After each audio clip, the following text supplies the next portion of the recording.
Je suis avec Nasrine Alabi. Bonjour. Bonjour à tous. Nasrine Alabi du CEFIMA. Dans la rubrique culturelle de ce jour, nous parlons de l'histoire du Bénin, notamment les grandes périodes de la royauté au renouveau démocratique en passant par la colonisation. Quelles sont les grandes périodes que le Bénin a connues? Le territoire actuel du Bénin a été marqué par la présence de plusieurs royaumes puissants avant l'arrivée des Européens.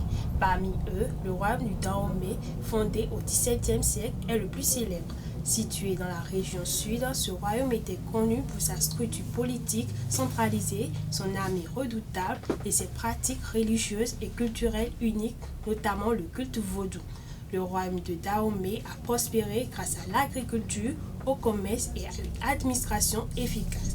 Il a également participé activement à la traite des esclaves, un commerce tristement florissant avec les Européens, en particulier les Portugais, les Néerlandais, les Français.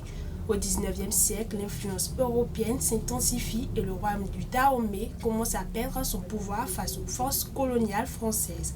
Après plusieurs conflits, le territoire est finalement annexé par la France en 1894, devenant une partie de l'Afrique occidentale française sous le nom du Dahomey. La période coloniale a été marquée par une transformation socio-économique du territoire.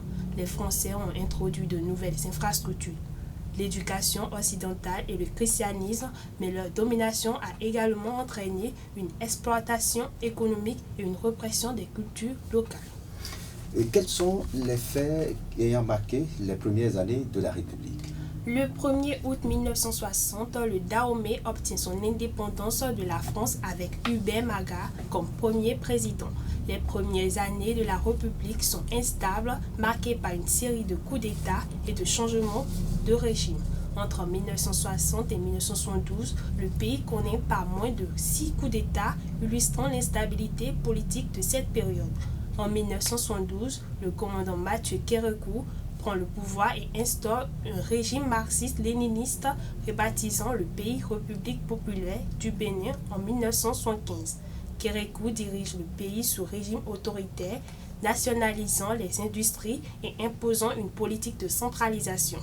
Cependant, les difficultés économiques et le mécontentement populaire croissant mènent à une crise à la fin des années 1980.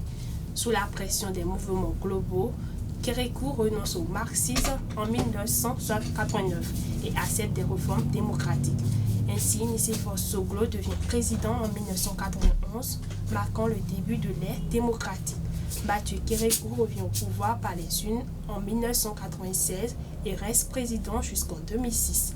Depuis lors, le Bénin a connu plusieurs transitions pacifiques de pouvoir. Les présidents qui ont succédé sont notamment Boni Yayi de 2006 à 2016 et Patrice Talon depuis 2016.